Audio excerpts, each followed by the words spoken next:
praise God for this opportunity to tell you the truth, to report, to react, and to make an appeal. First, sa mahal nating Panginoon, and second, sa ating mga kababayan.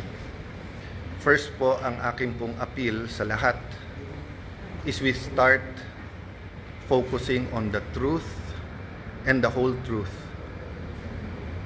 Half-truth, hindi pa rin po truth yon. So let me narrate the facts to you and let me tell you the truth. Magandang hapon po sa inyong lahat. First truth, hindi po magulo ang Senado. Ulitin ko po, hindi po magulo ang Senado, ginugulo po ang Senado. Iba po yung magulo, iba po yung ginugulo. So it has been confirmed, mismo pong yung Sergeant at Arms na inappoint ni Senator Soto, former Senate President, at mismong ang NBI Director ang nag-confirm na nung Lunes ay pinayagan yung NBI sa loob ng Senado para po arestuhin si Senator Bato. Makikita nyo ang intensyon din po ay wag po siyang pabotohin. Yun po ang intensyon. Kung ang intensyon lang po ay arestuhin siya, pwedeng mahinahon na umakyat sa session hall, magpaalam at saka iserve ang warrant. So fact number 1, katotohanan number 1, nakakalat yung mga NBI sa Senado nung Monday para pigilan si Senator Bato na bumoto. Fact number 2, masasabi ko na pong fakto ngayon kasi po nagawa na namin. Fact number 2, hindi totoo po ang propaganda ng dating majority, ngayon ng minority. Yung propaganda po ng mga Dean of the Law Students, Law Schools, and I'm asking these deans to issue an apology. Naniwala po sila sa propaganda. Let me correct myself, ha? Naniwala sila sa propaganda. Yung propaganda is that the new majority is here to stop the impeachment. We received the impeachment sa gitna ng kaguluhan Wednesday night. I signed the letter yesterday, sent it to the House of Representatives, na-receive na po nila at nakalagay sa sulat na ayon po sa rules ng Senado kasama sa order of business sa Monday, and kung walang magque-question ng rules at sa aming caucus nag-agree walang magque-question ng rules, ng impeachment rules sa hanay po ng majority o sa amin pong 13. Therefore, we can already convene as an impeachment court on Monday. So lahat po ng kinakalat nila na ito po'y lahat na nagaganap para protektahan lang po ang isang tao ay hindi katotohanan. Hindi po kami magko-convict dahil lang po sa politika, hindi rin po kami mag-a-acquit dahil sa politika. Impartial impeachment trial ang nasa konstitusyon, yun po ang balak naming gawin. So truth number 1, NBI ang lumusob at pumasok sa Senado at nakipaghabulan sa isang senador kahit pwedeng hintayin na lang sa session hall or sa office of the Senate President. Fact number 2, ginugulo nila kasi nasira yung kanilang narrative. So fact number 2, pwede nang mag-umpisa sa Monday ang impeachment trial. Ako nga'y medyo nababahala kasi baka gamitin yung issue na to para maraming magsalita sa Monday tapos sa amin ibabalandra kung bakit may delay sa impeachment. Fact number 3, kinausap, inimbita ko sa opisina ko, sabi ko pwede pa siya magsama pero pinili niyang mag-isang pumunta sa office. We had a number of senators there. And sinabi po ni NBI Director, he will follow the Senate and he will not arrest sa loob ng Senado. We told him to submit the warrant para makita namin. Sabi niya nung Lunes, Tuesday niya isasubmit kasama ang sulat. Pinayagan namin iuwi niya yung 10 operatiba niya, agents niya, with the condition na ibibigay niya yung spot report. Hanggang kahapon po, hindi binibigay. Ang alam ko hanggang today, hindi binibigay. Pangatlo po, sabi niya, hindi siya kikilos, hindi niya pakikilusin ng NBI nang walang coordination sa amin. Wednesday morning pa lang po, may reports na po kami na naglalabas-pasok po ang mga NBI agents. Naka-alert na po kami ng Wednesday.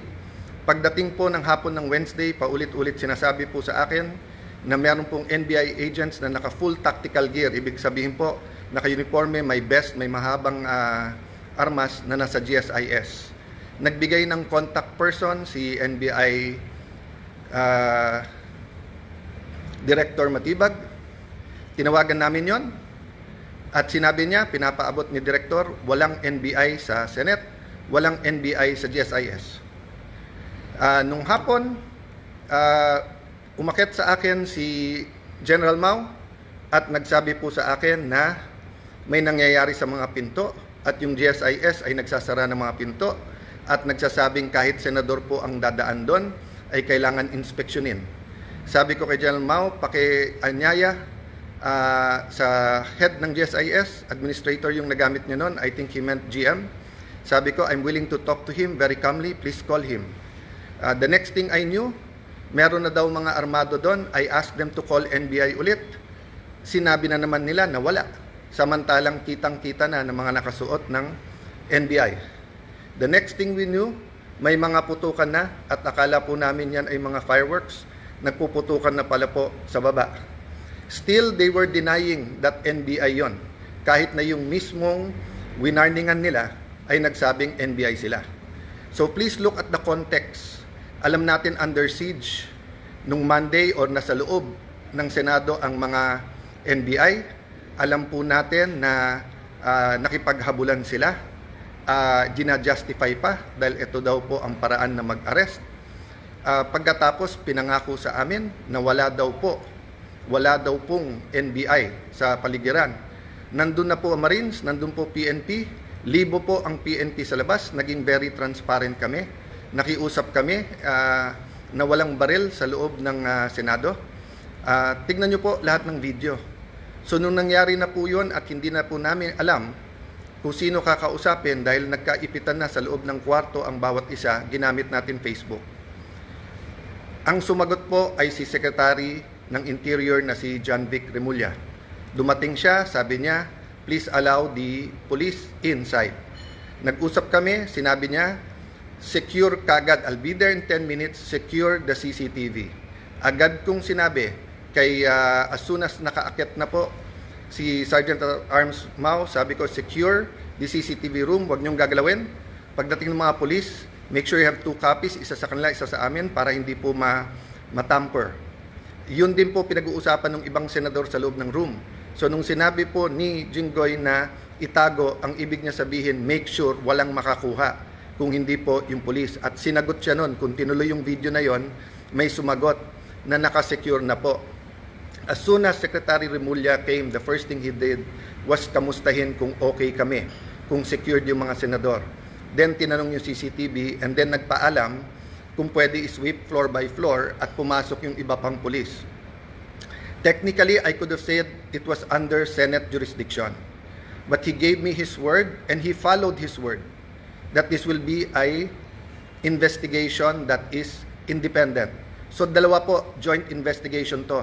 Lahat po ng CCTV agad binigay. Pangalawa po, lahat ng crime scene hindi po namin tinago.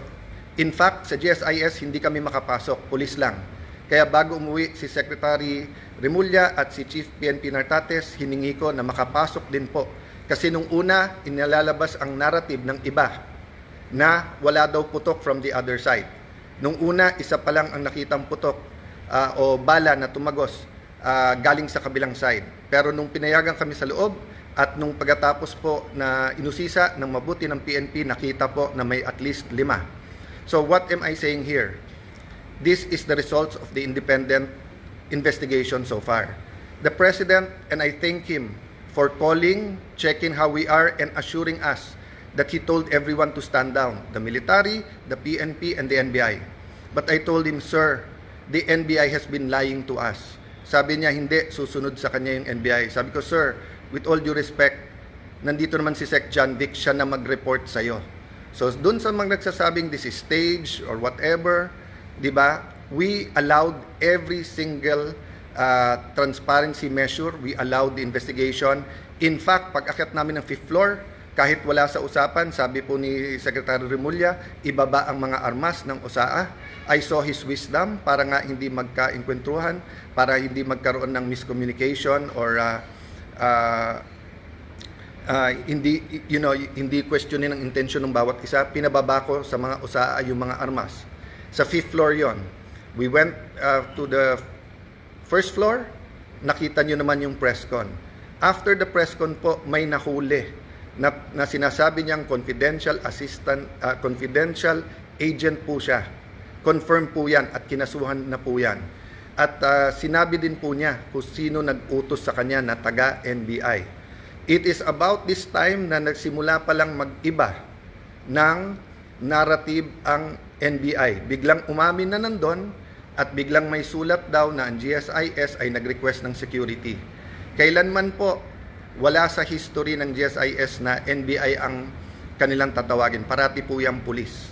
Ang NBI po ay hindi taga-secure. And even assuming for the sake of argument, may usapan na po kami ni Director Matibag na in the building, around the building, kasi pinangako niya sa akin walang checkpoint sa labas ng NBI. Samantalang nakita namin po yung video, NBI, pinabubuksan po yung mga kotse ng senador. This was on Monday. So sunod-sunod po ang kasinungalingan po ni NBI Director. I believe he's lying to the President. That is my personal belief. I believe he is giving him false narratives.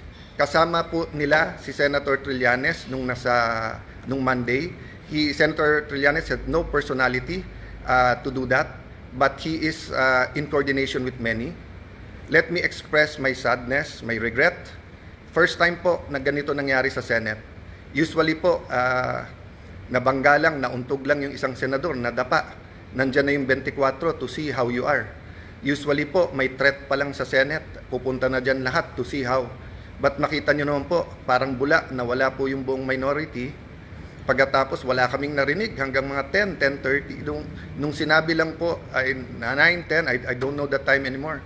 Nung sinabi lang ni Senator Camille that we're okay, doon lang nagparamdam yung iba. And then ngayon, sunod-sunod, galing sa minority, pinagbibintangan pa ang majority at ang Senado. Pinaligiran tayo ng NBI, naka-full tactical gear. When we defended ourselves sa Senado, sasabihin nyo pa, nakakalungkot at magulo ang Senado. Nakakalungkot po because never nangyari to sa institusyon ng Senado. Even po yung mga kapatid natin sa kaliwa, sa progressive group, nandyan po ako nung Batasan 5. Hindi natin pinayagan na arestuhin kayo dyan sa loob. Kasama ko pa ho si Senator Lacson noon na binisita kayo. Binigay namin ang moral support. So alam nyo po anong ibig sabihin po ng courtesy ng wag mag-aaresto sa Batasang Pambansa or dito po sa Senado. Having said that po, there are different issues na sinagot ko na sa inyo. But I'm going live today because I heard the Ombudsman will do an independent investigation. That is good news. But I also heard that he issued a suspension against General Mao. Assuming for the sake of argument that it is a valid suspension and the reason is preventive suspension para hindi magulo yung investigation, number one, there is a duty to inform us so that we can replace, so that we can make sure na safe ang Senado. Remember, the impeachment is going to start on Monday. On Monday. So how can we secure and make sure matuloy at hindi na naman kami guluhin tapos kami na naman ang pagbibintangan? Number two, bakit po, and I like to honor and express, diba, that in my dealings with the Ombudsman, Boying Remulla, it has always been with respect. We many times disagree, but he, to me, had an open mind. We disagree in legal, but he listened. If he disagree, he disregards. If he agrees, so let me just appeal to the Ombudsman, suspend also the NBI Director because he is more a suspect than General Mao dito. We do not want to set a bad example in the independent investigation and we do not want to put the Senate in harm's way. If we tell the OSAA, the Marines, the PNP who are all there, that pagka may armed men all around the Senate, we cannot defend ourselves. Sino po sa inyo mga kababayan pag may winorningan na kayo na wag na kayong lumapit sa bahay namin. Lumapit sila naka full tactical gear at meron pong mahahabang armas. Sino sa inyo hindi magve-verbal warning na umatras na kayo? At pag hindi po kayo umatras, sino sa inyo ang hindi magwa-warning shot? At ine-expect nyo kaya nga warning shot ay aalis at uuwi na sila. Pero ano po ang naging reaksyon? Bumaril po paloob ng Senado. It is the first time, ang alam ko lang po may barilan sa batasan nung kudeta. I don't remember now if that was 87 or 89. And I don't even know if it was inside the batasan. Pero it is the first time na Senado babarilin sa loob ng Senado. Lahat po ng Senate media were in the second floor. They have footages po. The investigation can be done independently. I have held off from the Senate investigating ourselves. Diba? We can also investigate. But I don't want this to be political. I want it to be calm. I want to respect yung sinabi ng Presidente. And I assume good faith. I assume he was telling me that based on the information he had at that point. I take offense that the Executive Secretary posted in his Facebook na staged without waiting for the investigation. Hindi ako nakatanggap ng tawag sa kanya na kamusta na mga senador, kamusta kayo? I promised my family and some people I will not be emotional in this broadcast, but ito lang po ang pahatid ko po sa lahat ng executive department. Kung anak nyo po kaya yung nandun, kung asawa nyo po kaya yung nandun, yung mga anak ni Joel Villanueva, haven't they suffered enough kahit na sunod-sunod ang false narratives nyo sa kanila? What do you think they felt when they thought na baka hindi makalabas ng buhay yung kanilang tatay? Si Camille, bata pa, kakapanganak lang, di ba? Few months ago. Nandun po, naipit sa loob, hindi malaman kung anong gagawin. My sister, she's healthy, she's beautiful, but she's not a teenager. If she had a heart attack, anong gagawin nyo? Yung staff ko na legal, hindi political yung mga yon. Di marunong sa politika. They just joined me this term. Traumatized silang lahat. Sabihin nyo may mali na mag-warning shot. Sige na po, may mali. So ang sagot po ng NBI, kung may mali ang Senado, barilin ang mga Senado. Kayo po sa minority, mas importante sa inyo ang 2028, mas importante sa inyo ang Senate presidency, kaso sa buhay ng mga kasamahan nyo. O sige, tanggapin ko na yun. Tanggapin ko na kung meron utak pulbura, meron din utak politiko. But you're willing to see the Senate that way, and you're willing to join the narrative, to flip the narrative, to say that since I got there, magulo ang Senate. Why? Kailan naging crime ang magpalit ng Senate President? Sino ba nagpapasok ng NBI kaya nagkagulo nung Monday? Hindi ba si Senator Soto? O, sino ba nagpadala ng NBI nung Wednesday kaya nagkagulo? Hindi ba si Director Matibag? Sino nag-utos sa kanya? I believe the President told him to stand down. But anyone below the President could have said, no, ako sundin mo, tumuloy kayo doon. He could have called me and told me na huwag kayong maalarma, nandyan. When my sister called, ano sinabi niya? When Senator Loren, he kept on denying.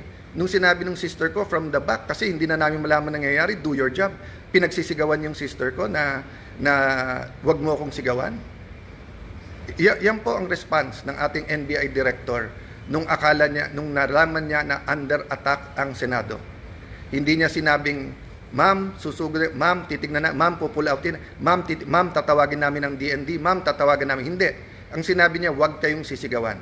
So mga kababayan, kung tumawag kayo ng 911 at sinabi yung nilulusob ng mga bahay nyo, may mga armado na puputukan, at ang sabihin ng taga 911 sa inyo, wag nyo ako sigawan, ano po mararamdaman nyo? So, I have held back emotions. I have tried to answer as much as I can. I have a narration of facts. I have the videos. I could have made accusations yesterday sa harap ng media. They know what really happened. But I didn't. Why? Because our country is in several crises right now. The crisis brought by the oil shock. So I want the 5 or 7 bills that can help us. Tinawagan pa ho ako ng DepDev, yung dating NEDA na secretary, kasi biglang kinancel ang LEDAC sa Tuesday at sabi ko, willing ba akong ituloy? Ikaw willing po, dahil napaka-importante to. At sabi niya may i-discuss na new taxes na importante. Sabi ko, willing to listen. O yung pala, sinasabi ng mga kasamahan namin, kinakausap at tinatawagan at yung iba'y tinatakot dahil kailangan daw magpalit ng Senate President sa Monday. Politika na po yun, isang tabi natin yun. Let's go back to the main issue. The integrity of the Senate. The President used to be a senator. He understands this. That's why he went on national TV. I believe that's why he called. Because he wants to make sure we know in the Senate that he will not allow that. Pasensya na po sa mga kaibigan, mga kakampi sa DDS. I take that po, yung sinabi ng Presidente, I assume good faith. I assume that when I am told as Senate President and when the President speaks, he is speaking truth. Ang problema is he being told the truth. Is Matibag and others under him telling him the truth, or do they have their own agenda for 2028 and they have their own agenda for the Senate presidency? Lastly, I may leave anytime. They can remove me. I can even be gone as senator. I mean, I've reached the pinnacle, I think, of my career. No, from councilor to vice mayor, congressman, speaker of the House, secretary of foreign affairs, and now Senate president. Ano pang hihingin ko sa mundong ito? Ano pang ipagdadasal ko sa Panginoon? Siguro po, dito sa local, kasi mahal ko po ang aming bayan ng Taguig at Pateros, di ba? But so far as national, wala na po akong hanapin. Tahimik po buhay ko. Tahimik po buhay ng ate ko. We're minding our own business. But when 12 senators came to me and said, we have to make sure that everything is done by the Constitution. Simple ang sinabi ko, will we have a fair and independent impeachment process? They said yes. Are we all willing to sacrifice? Yes. Are we going to be confrontational at every move? Hindi. Pero bakit po ganito ang inaabot namin? So again po, hindi po kami magulo. Ginugulo po kami. So again, Honorable Ombudsman, please consider, remember po in an investigation, it's not only the result, it's the process. So there will be no independent investigation while the NBI officials hindi lang po yung director, yung pong head ng transnational crimes, kasi yung po ang tinuturo ng kanilang confidential agent. Hanggang hindi po sila sinususpend, tapos ang sinususpend po ng sa Senate. So mga kababayan, asahan niyo po sa Lunes, ang focus, ang atensyon, bagaman napaka-emotional tong mga nangyayari at bagaman existence na ng integrity na ng Senate to, alang-alang po sa ating mahal na bayan, alang-alang sa konstitusyon, we will focus na makonvene yung court. Kung may gugulo po niyan, hindi po kami. By the way po, pag convene namin as a court, pag-issue po ng summons, hindi pa ho magsa-start ang trial kasi sasagot pa ho ang Honorable Vice President. So wala pong dahilan na magmadali silang magpalit sa Monday, even if they will recycle another narrative to say that this is for the impeachment.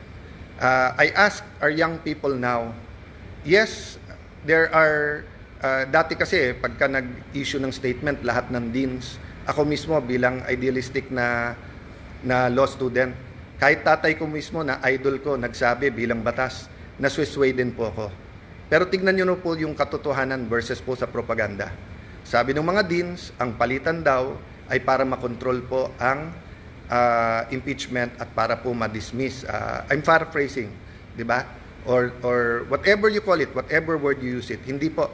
In fact, mas mabilis pa ho kaming kumilos. Kasi pwede pong Thursday na namin check-in, lahat ng annexes, etc. Kasi nagkagulo sa Senate ng Wednesday night. But hindi po. I think the very professional Senate Secretariat, despite yung buong gulo, tuloy-tuloy po. Tuloy-tuloy po yun. So again po, you want an independent investigation, go ahead po. Pero delikado po kung ano magiging katotohanan because ang katotohanan po, ang Senado ang ginugulo. We will keep you updated. Again, we have all the facts. Sa mga matitinik na reporters na may mga tanong na pointed, I'm talking about outside the Senate kasi inside the Senate nakapagtanong naman sila. We're ready to answer all of the questions. We just wanted everyone to not have a national trauma about a news that inaatake ang Senado ng NBI. But now that it's out, that it is the NBI, prove to us that that was a rogue decision. Prove to us po na misfire po yun at hindi po yun ang talagang tangka, di ba? Again, I will give everyone the benefit of the doubt. Pero doon po sa mga nagsasabing drama, etc., ito lang po sasabihin ko sa inyo. I hope your family is never put in that position. Because I was there. I was there and I wanted to go out and I wanted to face them. Di ba? And I saw the reaction of everyone and I watching the video, sobrang tapang po. Hats off. I really respect po yung Senate media. Hindi kayo nagtago, hindi kayo umuwi. You run towards danger so that people will know the truth. Kaya yung pakiusap ko, lahat ng naglalabas ng video, nakitang-kita yung katotohanan, kaya nasisira mga gawa-gawang narrative. Continue to do that. So may we ask God for one thing, the truth to come out. The truth to come out. Based on the truth, let's move forward. Let's build our nation. Let's not destroy our nation. Let's build our nation. God bless you all.